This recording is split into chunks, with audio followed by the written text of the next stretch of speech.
I think we're just going to start off. I'm going to have you guys just tell everyone who you are, what you do, and maybe even a little bit about how you focus in your role in helping to foster diversity. So, Kristal Morris, let's start with you. So my name is Kristal Morris, and I'm the CEO of Gator Cases.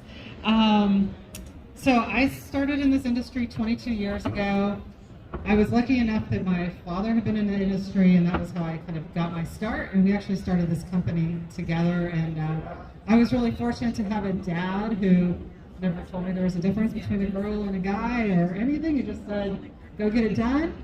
But it's interesting because the longer I've been in my career, I've really realized how underrepresented women are in diversity in our industry, and really have struck out to make a change with that. So I was very fortunate that two other women and I started a group called SWIM. It's now called ONE now, with the idea of helping women in the music industry find their leadership roles. So bringing scholars, which I'm thrilled a couple of them are here right now, which is their first time to come to the NAMM Show, and then also a summit that we do every fall, which is really designed for people trying to get to like the C-suite, and doing leadership training. And I guess to me, the biggest thing is to be, as a leader, to start the conversation and to showcase it. And everybody's a leader at whatever level you're at. You can start the conversation and make sure that everyone knows that this is something that's important to you and important to your organization. Thank you very much. Yeah, it was my honor to be celebrated the She Rocks Award last night. Thank you very much. So, I mean, that's just proof that Women's International Music Network is needed, and that we're doing good work, and we're filling a void where nobody else has stepped in, to do this work. So my name is Gastenberg, and I've done a lot of stuff with Audio Engineering Society. I'm 53 years old, but I'm a doctoral candidate at University of Surrey. I was a tenured associate professor at University of Colorado, and I left there to move to England with my children, and decided to get a doctoral PhD just in order to for academic rank. You need that to be able to teach in the UK anyway. But my dissertation is immersive and inclusive. So currently, I'm focused on getting women and underrepresented groups in the field of immersive audio. So all of these buzzwords we keep hearing about spatial audio, let's make sure we have a seat at the table. So my name is Dr. Kristal Walker. I'm the Vice President of Employee Wellbeing at Sweetwater. I am originally born and raised in Los Angeles, California, so it is happy to be home this weekend. But I have had a very interesting journey. My career kind of started off, first of all, I was a high school dropout. I dropped out of high school at the age of 18 to give birth to my son. And I went back to get my high school diploma at 21, just because I didn't want to be another statistic. Thank you. I didn't want to be another statistic, and I didn't want people to feel as if they couldn't accomplish their goals, specifically women and women of color. And started on my journey, did a couple of administrative assistant roles. I did a little bit of property management, and I was a university professor for about 10 years. And then I love teaching and transferring knowledge and empowering people to become their best. And so I decided if I was going to go back into corporate America, it was going to have to be in a corporate training type role. I've worked for Guitar Center. I was there for about 3 years as their director of organizational development.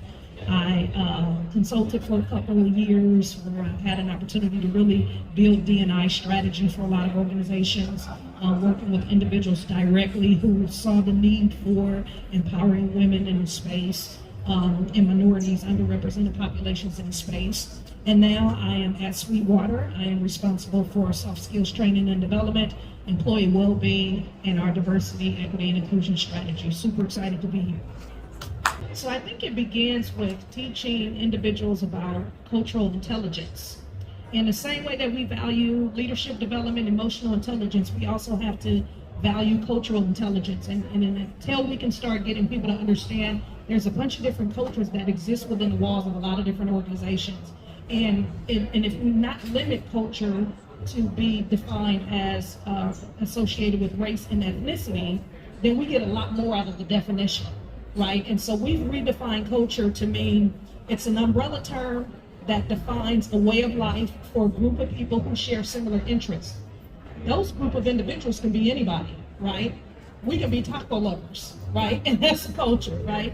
And then we can also have subcultures within our more dominant cultures. And some of those, if I were to use the taco culture, for example, some of us may prefer chicken, some of soft shell, hard shells.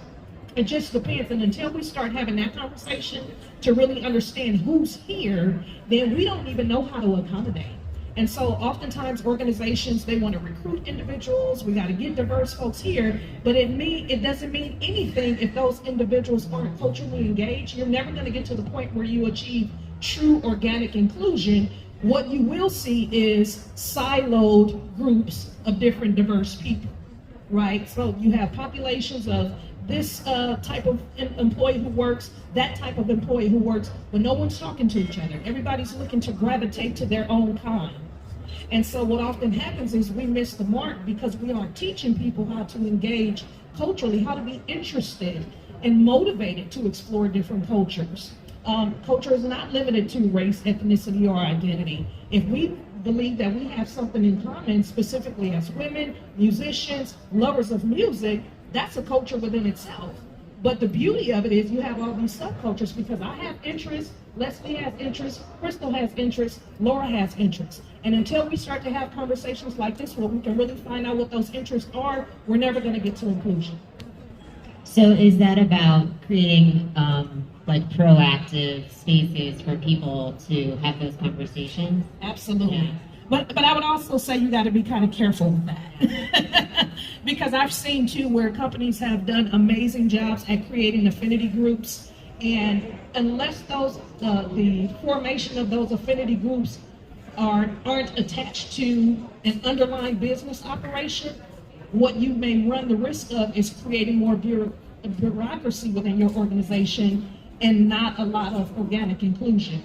And I'll give you a perfect example. Let's assume the company is starting out and they're looking to create diversity and affinity groups, and you have a group for women, you have a group for the LGBTQIA plus community, you have a group for blacks. What if I'm a black gay woman, right? Where do I fit in there?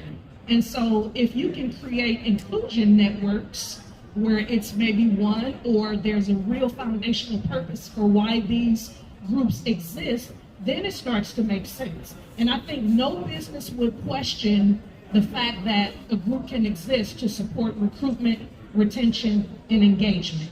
And even if those are your foundational elements for why such groups should exist, that speaks volumes because it also boils right back into the operation of the business. Leslie, do you have something to add on this topic? So I believe the question was Just about creating more diversity internally within companies and maybe some ideas for that or challenges that companies might face. Well, there's different spaces I've worked in. The academic arena is different than freelance networks, freelancers who are trying to get into brick and mortar operation where there's ongoing activities to do with media. And so there's industry, right? There's industry talk. So in the UK, where I'm based, there are unions. For example, BECTU is the Broadcast Engineering Technology Union. And what we see is the desire to create awareness. So then there's a lot of unconscious bias training that's done in that arena. What I've been hearing and what I'm concerned about is sort of the DEI burnout. So I don't know if you've heard this, but there's a trend that's starting to bother me right now that I'm concerned about, where people are saying, but I know I've got to be more diverse, but I don't know, And so then you have to sort of drill down and say, so what are the things we're having problems with? Well, I just don't know any qualified black women. Okay, so that's a big microaggression, So I do. So then, you have to take advantage of the skills that are there, because I do know a lot of qualified black women, or name a population that we can bring inside. So I think that's something. The other thing that is starting to bother me is this idea of fit. I don't see people say so much in the States. Recently, I've had experiences with people who say, we want to hire Leslie Gaston she's an incredible black woman, but we don't know if she's the right fit. And what that translates to me is we're not sure she's qualified. That's how I read that. I'm really concerned about these sort of dog whistly sort of things.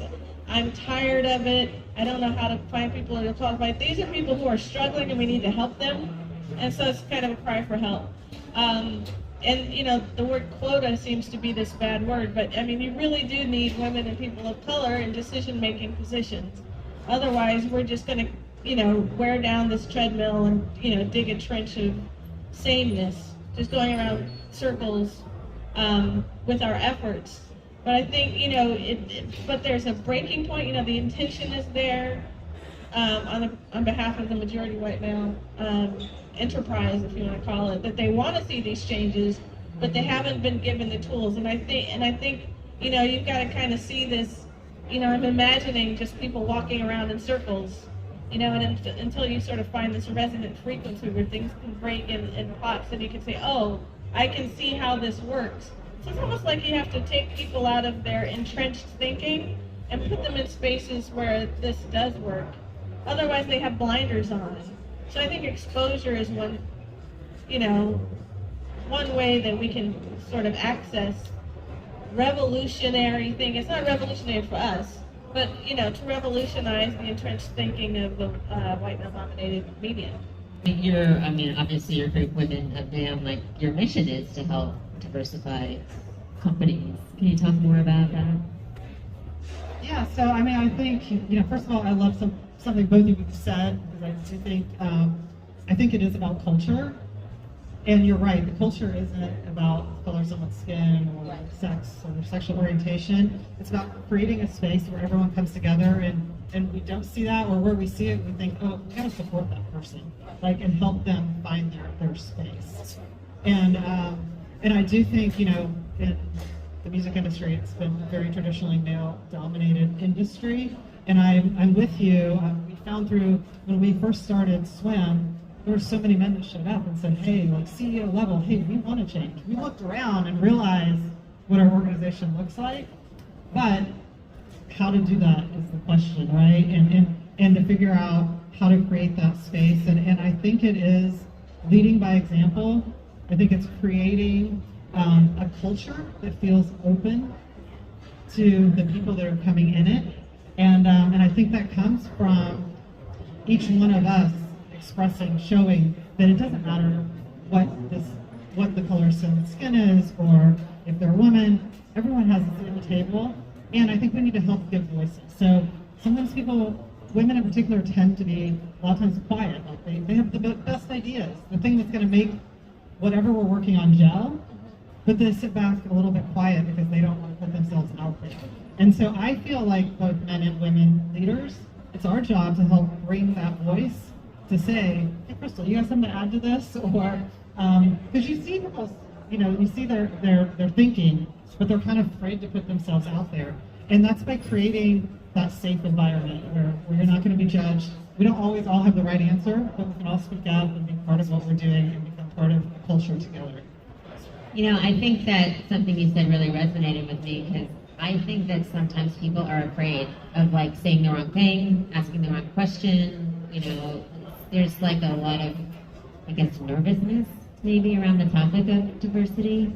Like, what do you guys think about that? Do you have any, like, is it better to ask the question and ask it in the wrong way than to not ask the question at all? I think for me, I have just taken the perspective that if I don't know, I don't know. And I'm totally comfortable admitting what I know and what I don't know.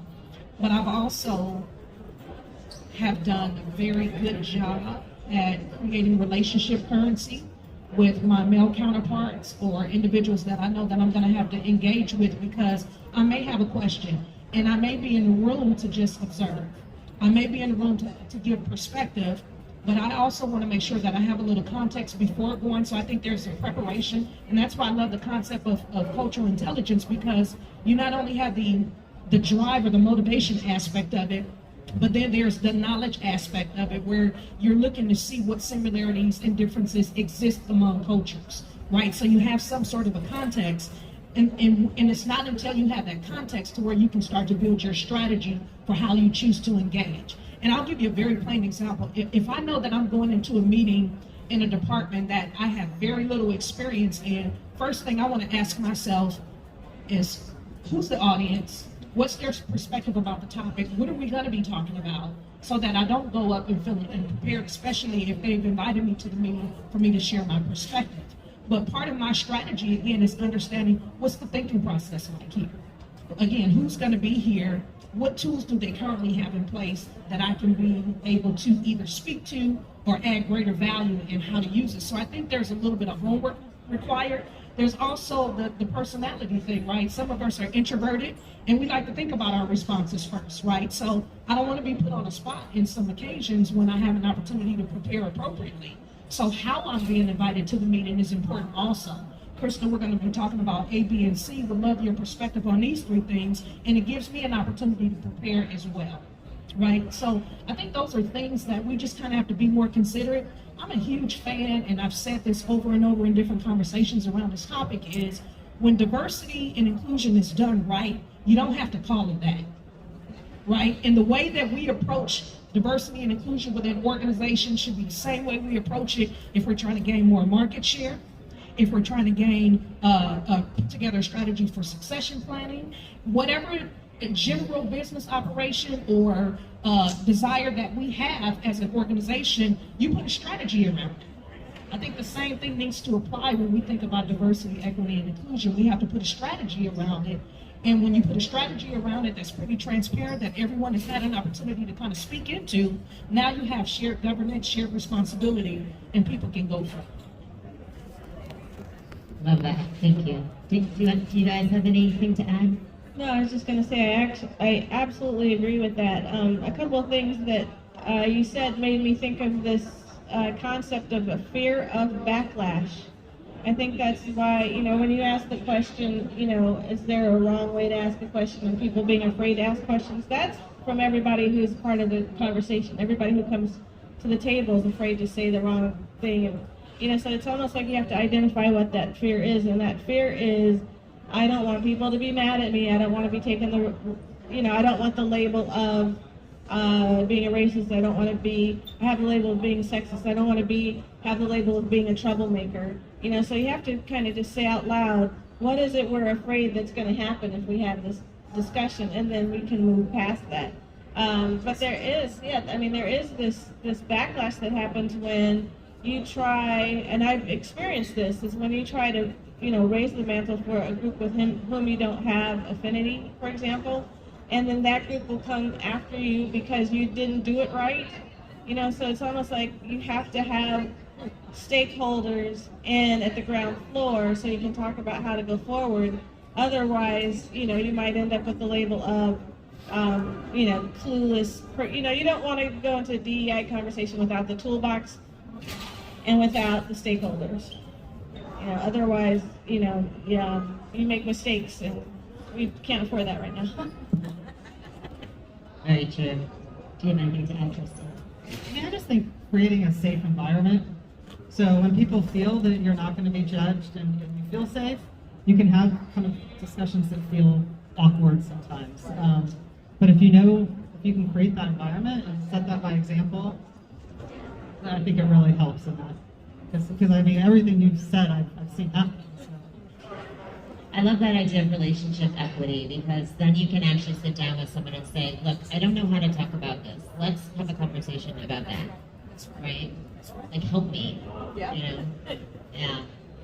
That's smart. And of course, you're so right. I've seen companies, want to reach more women, but have no women involved in what are they doing to reach more women, and they fall short. I think, Leslie, you mentioned this about how, a lot of companies are like, well, we want to diversify, but there's no candidates. There's no candidates that qualify for these jobs. So let's talk about that for a minute. I know that there's programs that we're probably all involved in, mentorship, training. Like, what can companies do, or what can we do to help them find those candidates, develop those candidates? Do you guys have any thoughts on that? To start, so I think if you look at other efforts that work, is probably the best place to start. So, in doing research for the project I'm working on, I was looking for trying to emulate programs in STEM, so science, technology, engineering, and math. And what happens is you find that there are other people who have done this before that are succeeding, and then you can seek to emulate. So, for example, there is this is in medicine, nothing to do with music, but there was a program in Ohio that found that the number of medical residents were not matching the population in that area. So they wanted to recruit more minority candidates to be medical residents in the city. And so what they found is that they had to mentor, train, provide role models, networking, reach out, foster, and I mean, just work really hard to do this. And they were able to get the number of medical residents to more fairly match the population in this area in Columbus, Ohio, and it worked. So it's not like we have to reinvent the wheel to see what's happening. So if we move over to music, that's what you want to do. You want to find, foster, develop, mentor, train, get people in these positions. And that's what we're seeing in the Recording Academy with the Black Music Initiative and the Women in the Mix Initiative, where we're finding where the dearth is and we're applying that recipe. And that's the recipe that works. Mentoring, networking, role models, over and over, rinse and repeat. I hope I sort of answered the question. Yeah, and I think that there are organizations in our industry that are definitely working to get more women involved. And just reaching out to those organizations and saying, hey, like we want to bring in more women. Like, can we work with you? Can we partner with you? Because there's many that have great networks already of women who want to be in those roles, and maybe they're not quite at the right level, but we can help get them there, right? So Kristal, that's probably like what your organization here at NAMM is all about, right? Yeah, I mean, absolutely. I think, one of the things we realized is we want to retain the talent. So, I mean, there just seemed like a huge amount of women that would come into our industry and they wouldn't move up, they would move out. So how do we, follow exactly what you're saying, how do we mentor them? How do we network them? How do we keep them here? And I guess the other thing that's been really on my mind is there is a lot of wonderful business music programs out there. And how do we go into those, like people that haven't even thought about the music product industry, and start teaching them about it and then bringing them in and helping to facilitate through with mentoring and networking. Because we need to bring more women from outside in, and as they're getting educated and coming up, this should be an industry that people would love to work in. And I think a lot of times they think about they're getting a music business degree, and they're thinking they're going to go into actual work for a record label and production. But this industry has so much possibility and so many skills, so you can bring if it's accounting, finance, marketing, and the love for music. So how do we go out there and foster them and hold on to it? It's so funny that you mentioned that, because I was a music business major like 35 years ago, and I never thought about the music product industry. Happened onto it by random chance. Do you have anything to add, Kristal, to that? I would just add that I think we are missing an opportunity too, even with our recruiters, right? So I wasn't a part of any formal organization. When Sweetwater recruited me from the West Coast, you know what I mean? And so I think gone are the days where organizations can continue to say there aren't any diverse candidates locally, right? We know that we have to start branching off. We have to start being a little bit more creative in our sourcing strategies. My recruiter literally reached out to me on LinkedIn and said, hey, we have seen some of your content online, or we have, you were referred to us actually by someone you used to work with. We have a brand new VP of Employee Wellbeing role that we think you'd be great for. We'd love to have an informal conversation about your thoughts about that. And that informal conversation turned into an interview. It turned into a trip to visit Sweetwater's campus. I had an opportunity to meet with the founder and the CEO of Sweetwater, and I was extremely skeptical at the time, coming from the West Coast, considering the climate that we were in, post George Floyd, pandemic, and all of those things. And, you know, my thoughts were, I got a black son, black husbands, how are we going to fare in Fort Wayne, Indiana? And I was very honest and transparent about that. But I can tell you, just listening to the hearts of the leaders of the organization and really understanding where they were trying to go with the organization, what they had already accomplished, was amazing to me. And that skepticism went from, man, I got to be a part of this. Somehow I got to be a part of this. So I think it goes well beyond putting the responsibility on just looking so much for organizations who have a product, a group of women already, to really challenging recruiters to be creative in their sourcing. And then taking it a step further, because I've also seen organizations who put a lot of time and energy into recruiting, spending lots of money on recruiting to get folks here, but they don't do a good job at preparing the engagement strategy to keep them engaged once they get there.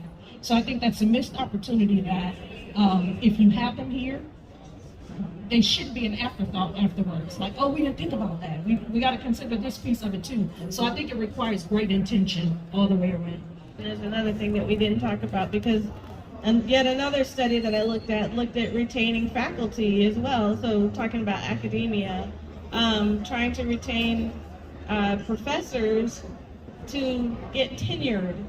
And if you read, articles at chronicle.com, women are leaving academia still faster than men. So I think, whether it's corporate sales or product sales, music industry, academia, that thought of intention, like, why are they leaving? Because they couldn't advance. Why couldn't they advance?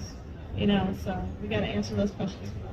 That's actually the topic that I wanted to bring up, because I think in general, like, maybe the music products industry might be a little bit different, but the music industry itself is really not like a great space for women. Like, try being an artist and be a woman, or I know myself, like, I'm out, you're out in clubs all times a week. I did artist relations for Court Marshall and Vox for years, and I would be out till like 2 a.m. by myself, like, with a bunch of men, like, wherever. Has that changed at all? Like, do we feel like maybe the space of the music industry is becoming more female-friendly, if we want to put it that way? When you said that, the first thing I'll tell you that popped up in my mind, remember a couple years when Beyonce was looking for an all-girl band? Right, we're seeing female musicians pop up more and more. They're much more vocal about what their career needs are. And we just see an opportunity for us to be able to break ground. I think now is a perfect time than ever to welcome that and encourage that much more often. You know what I mean? And I also take the perspective of, we have to, as women, we have to stop saying it's a barrier. Is it really a barrier, or is it a bridge to where you're trying to go? I had a conversation with an employee the other day who was kind of frustrated because she felt like her manager didn't have an answer when she asked about her career path. And I said, why are you dependent on your manager to determine what your career path is? And I think that's the missed opportunity. We just have to be vocal about empowering our people to think that way. My daughter's 26, and she was telling me about something that her boss did that she did not think was acceptable. And when she told me, I was like, oh, that doesn't seem like a big deal. Like, why are you making a big deal? I didn't say this to her, but I was thinking it. Because like, we came up having to just deal with it, right? And there's a lot of young women out there who are like, this isn't right. I'm not going to just deal with it. And I'm like, all right, you go, girl. Like, yeah, don't let that be okay for you, right? So I think having that out in the culture is a good thing. That helps everyone involved, right? Otherwise, if no one pushes back, then we'll just keep going the way it is. And right? I think it goes back down to, like, we are starting to see much more of a presence for female customers, right? So, and they're not buying ukuleles. They're not buying tambourines, right? They're buying instruments that everybody can play, right? And so if you cater to the customer in that way, knowing that not all of your customers are going to be men, you just, again, part of that is your strategy for how do I attract more female customers. Mother's Day sales. Sorry to jump in. I have been waiting ages. If you watch your inbox, every Father's Day, this isn't Sweetwater, but Guitar Center, they always have a Father's Day sale. Guitar Center never has had a Mother's Day sale. So, hashtag Mother's Day Guitar Center. I don't know what There we're you doing. go. But, yeah. My company did a Mother's Day sale. So I work for Positive Grid. We did Mother's Day. But that's because there's women running the show. What company? I work for Positive Grid. I PositiveGrid.com. do think, going back from coming to the NAMM Show for many, many years, I do see a huge change. I mean, I remember coming to the NAMM Show and several booths that Social companies, although I'm not sure if they're still around, half naked women. They're still, they don't have the booth women anymore. Oh. The company's still So around. why not they do? Right. We all know about that. But I mean, it just seems to be, exactly. I mean, and now we're sitting here having these conversations. NAMM is, embraced one and bringing together. I mean, what you guys are done with She-Rock, and I mean, the amount of people who are excited about it and will participate. I think there's a huge difference. I mean, but this isn't one of those things that changes overnight. This is years and years of work. That's right. It's so incremental too, because we wanted to have been further along. If you were to ask us 30 years ago, about the Gastenberg study that came out 3 years ago about 2% of women are producers, you wouldn't have accepted that as an acceptable answer. We want parity now, but it is sort of incremental. But there is something too I wanted to say about the Gastenberg inclusion study. So Erin Barra, who's at University of Arizona and runs Beats by Girls, by the way. She had a moment on Instagram where she said, if you're gonna keep quoting that thing of only 2% of producers are women out of context, it was driving her crazy. She's like, stop doing that. There are a lot of women producers. And when you say that only 2% are women, you render them invisible. Please stop quoting that statistic. The statistic is only 2% of women who work on the top Billboard charting songs are women. So that is where we're seeing the barrier, or the bridge, as you would put it. So we have to be real about our statistics, and we also have to not be off-putting, because I think we're telling our young women, it's a jungle out there. Be ready, men are dogs, or whatever we're saying to them, and I think we're sending the wrong message, because they're going out there like, I'm gonna kill her, I'm gonna be a woman, and you're not gonna get in my way. And really what we want to be telling them is, you can be anything you want to be. And if you're finding that the culture of the place where you're trying to get in is not suitable, change your path. But and then again, that is so complex, because I have been going around obstacles so much, I think I've forgotten my original path too. So it's like, I have to go back 30 years and just make sure that we're sending the right message. Be what you want to be. Make sure that there's justice and equity in this space that you're working, and etc. Like everything we're talking about today. I don't want to call it an obligation, although I think it is an obligation, that we as women in the industry should feel obligated to reach our hand out and bring somebody else in. And sometimes it's hard, right? Like, we do these panels, like, we want to make sure our panels are diverse. We want to make sure there's women on the panels, other diverse groups. It requires effort, right? Yeah. And we're all busy, but The minority tax. yeah, if we're going to make it happen, we are going to make it happen. But I remember going to NAMM, and there were 2 women. That was it. 2 women. And it's just amazing to me how much it has changed, as you all have mentioned. And it's changing for a positive way. But we're not changing fast enough. But as I followed men, and I followed women too, but there weren't too many, basically I learned, and then I brought women in. And that's what we need to do. Once we make it, and these ladies have made it, and I congratulate all of you, by the way, and I'm so proud, because when there was only 2 of us, it's nice to see 4 of them sitting there. It's awesome. You don't know how awesome it is. But I really, really believe that you should shadow in whatever area you want to be in. Thank you. And go for it. Yeah, I think like once in a while a student or somebody will reach out to me and say, "Lee, can I just chat with you?" Like, or they'll interview me for a project. I don't think I've ever said no. Like what? Like, And I would add too, one of my greatest victories with just kind of navigating my career is just being curious, asking questions. And I've also learned that if I'm interested in an opportunity, I want to know what the expectations are, right? And so if you spell out clearly what the expectations are, this position is you're gonna be required to do A, B, C, D, even if it gets into A, B, B, C, C, right? If you give me an opportunity to opt in as opposed to telling me what you think or how you feel about what my performance may be before you even had an opportunity to see it, you know what I mean? If expectations are clear, then I can make that determination whether or not, you know what, that's for me. That sounds like a great opportunity, and I can check all of those boxes, right?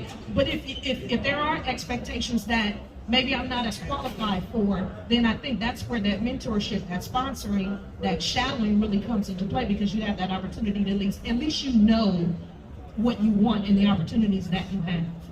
And I think, and I would also, and I'll say this and I'll be quiet, as women, we should also be very, very clear on what we want. And so oftentimes we put the responsibility on others to determine or tell us what our career paths are or what options are available to us when we don't even have a clear direction on where we want to go. You know what I mean? And nobody can assist you if you don't really know where you're going or what you want. And so I think that's the first part of our conversations around navigating space, right? I learned a while ago, even if you are able to get in front of a C-suite or whoever you need to plead your business case to, if you don't, you can plead your case all day long, but if you don't have the courage to ask, or if you forget to ask, all you've done really is share a lot of information, right? You can't forget the ask. And part of the ask is knowing exactly what you want to accomplish. Is anybody else from Canada here? Okay, so I'm the only one. And I'm also the first chair of a music department at a university as of 2 months ago. So congratulations to that. And one of the issues that we're having in Canada is, of course, the George Floyd incident affected us in the same way, in that there was a lot of people who started to look at their faculties and realizing, and students too, agitating, because the faculties did not represent the student body. And so there were several universities that were taken to task, and as a result, several of the large universities, I work at the third largest university in Canada, and they started these clusters, black hire clusters. So they would say, we're going to now go and hire, 6 black scholars within the next 2 years, or something like that, right? So I was put on a search committee at my university for, let's say, a film production professor, because there were no people of color at all. So they couldn't find somebody, so I had to go to another department to be on their search committee. And I said to them, please don't do the church thing. So they said, what's the church thing? I said, when somebody comes to your department, a black person, for example, and they will say, let me introduce you to Roger. And Roger's the only other black person in the whole year. And I said, no, you can't do that. So my question to the panel is, what do our organizations, academies, universities need to do to prepare the groundwork? You can't just invite, recruit, but what do we do to prepare the groundwork for the people that are there, so that the person has become the only, now this person is coming in and now they're in charge of all the EDI, do you know what I mean? Yes. So I just want to know, and I think for me, it's because I get asked the question a lot from other people and now at the universities. I'll start. I'll say it kind of boils, and I've been kind of sharing it in our conversation the whole time. I think the greatest advantage and the missed opportunity that we have is not pressing in on the issue of cultural intelligence, but then also to realizing just because someone has had a lived experience or there's some representation, right?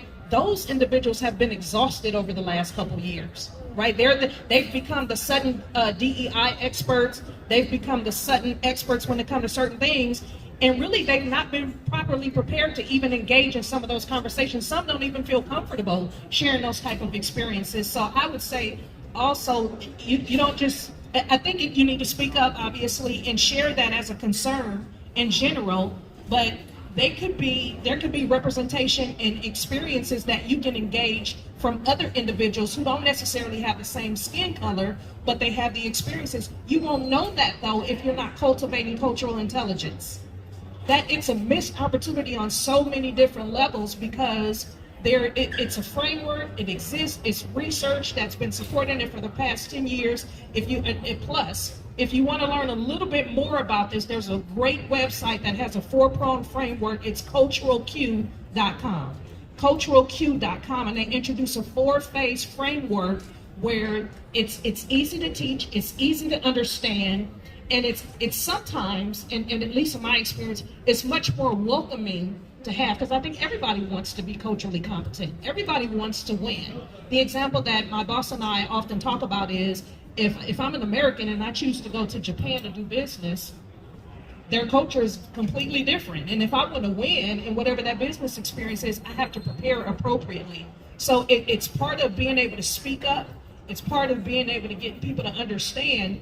It's not necessarily about skin color, it's about the cultural differences that we have to learn, identify that exist, and then there's a different type of question that you ask, right? If we spend time identifying dominant and subcultures that exist within our teams and within our organizations, then the question becomes, well, what skills do I need in order to work effectively cross-culturally, right? And that's where training like unconscious bias training starts to make sense now. It's not just something that you're doing to check the box, but I need that because I've never worked in this particular cultural setting, and I want to make sure that I don't exercise any biases or I can interrupt them if I see them surface. So, no, long way around, but again, that I can't stress how important that is. Maybe too, I think we all need to start tallying and keeping track of the service that we do in this area, whether you're in academia or not. So if you're in the academy like I am, or was, or might one day be again, there's service and research and teaching that you do, and there's supposed to be a certain percentage of each. So if you believe in the ethos that I, as a Black woman, need to be reaching and pulling people up and using that pull and exercising that pull, that is that's a thing that I'm uniquely qualified to do, you would say. So catalog that, communicate that, archive it, put it on your CV, talk it to your administrator. I am doing this work because I am uniquely qualified to do it. Okay, that's so super important, because it shouldn't be an assumption. They call that, and I whispered it up here a minute ago, it's called the minority tax. You are being taxed because of your unique qualification to do this work. Let's get paid for what the hell, you know? Like, can I put this on my CV now? So just back to what you were saying about being in that position, you know, this is, you know, it doesn't advocate for yourself, and yeah, you're asking great questions. I think too, like, you know, we were talking a little bit before, and this kind of relates to what you were saying about how are we finding the right people? How are we being able to search out the right people? I find that, like, I'm just constantly networking. Like, I don't wait till I have the need, right? Like, you have to always be searching, putting people together, creating new opportunities. Like, I always say that panels are like a secret weapon to meet people that you can't meet otherwise. See where they're doing a panel, go up and talk to people. And I think that helps sort of like fill that bank of like people that you maybe they're not the right person, but they might know the right person, or they might know somebody who knows the right person. So, you know, just constantly creating relationships, like, I think helps when you get the opportunity to bring someone else in, then you're not starting at zero, right? Hi there, my name is Michaela. Thank you all so much for being here and speaking with us today. So I actually had a question. You spoke a little bit about retention. I work at a music production school called Icon Collective College of Music. So we have a music production program, vocal program, and a music business program. And we find a lot that, you know, especially with, you know, our minority populations that attend the school, lots of times they leave before they finish the program. And it's really sad to see. And, you know, we've tried to, you know, come up with little clubs or, you know, activities that we can get together and, you know, hopefully support one another, but it just doesn't really seem to be enough. So I was curious if any of you have any strategies or, you know, ways that we could maybe, you know, implement to hopefully support the more diverse and minority group. We've recently established a relationship with Tennessee State University. Our intention as part of our larger DE&I focus was to not be like a lot of these organizations that are just pouring money in these HBCUs, for example, because of the sign of the times that we're in. And we've been very strategic by with our communications and intention on our communications by saying, listen, this is not just a one-time thing. We really want to build a relationship with you. Our goal, obviously, is to create a pipeline of diverse, qualified candidates who can come and work for us. By the way, we're hiring. Just thought I'd give that shameless plug. But it was also the opportunity to really go into the universities, specifically universities that have music technology programs, and offer our subject matter expertise with curriculum development, mentorship opportunities to the students, guaranteeing a couple of internship opportunities for those students to come on campus to actually see and explore the real world that they may potentially be working in. That's helped us a lot. We've had great success, and I think it's an undersold opportunity, because I think sometimes universities expect companies to just throw money at their initiative so that their names can be, or logos can be added to their collateral material, but it really is about developing those partnerships. So if it is a retention issue, for example, then perhaps we may be the ones, the companies can be the ones who can partner with those department chairs and leaders and establish whatever professional development opportunities are available, whatever internships and sponsorships, mentorships that may be available to help support them along their journey so that you can see greater retention. I'm just curious too, have you done exit interviews? Yeah. We have not, no. Because I mean, it would be interesting if you could kind of pull some data to figure out what's driving it. Is it finances? Is it they don't feel like they fit in? I mean, what are the reasons why? Because I think it would be easier to address kind of the core problem if you can figure out what's driving it. Totally, I'll absolutely bring that back, because I think that would be so valuable. Not only exit interviews, which that was the first thing that came to my mind. Why are they leaving? Are they telling you? But, you know, while you're here, surveys too. So, for example, the university where I go as a doctoral student did a survey of graduate students, and they were saying, you know, how's your relationship with your supervisor, meaning your professor that you're working with? How is this? How's that? How's the other? But knowing that there's only 4 people studying as doctoral students, you know, they're asking your age and stuff. It's like, well, how many women over 55? You're like, you're gonna know who this is. So just being, you know, doing it in a way where it's truly anonymous, where people can really give you the answers, because, you know, they might not want to say, I mean, you just don't know what the problem is. Like, I don't want to tell on my professor. I can tell that he was doing the best he could, but he just didn't get me, and I'm just leaving because this place just doesn't get. I mean, you know, what's in there? What kind of substance that you can find? So yeah, and there's opportunity too for this. What I was talking about earlier at AES, it's called action research, to make the students part of the solution, to give them the tools to say, okay, what do you want this experience to be? You know, it's like, I want more one-on-one time. I want more lab hours. I want, you know, like, what do you want this to be? And then, you know, how can we deliver it to you? So there's a feedback loop going on. So yeah, there's some tools at your disposal. Yeah. Awesome. Well, thank you so much, Kristal, Leslie, and Kristal, for joining us today, and Laura. Thank you all for being here, and have a great NAMM.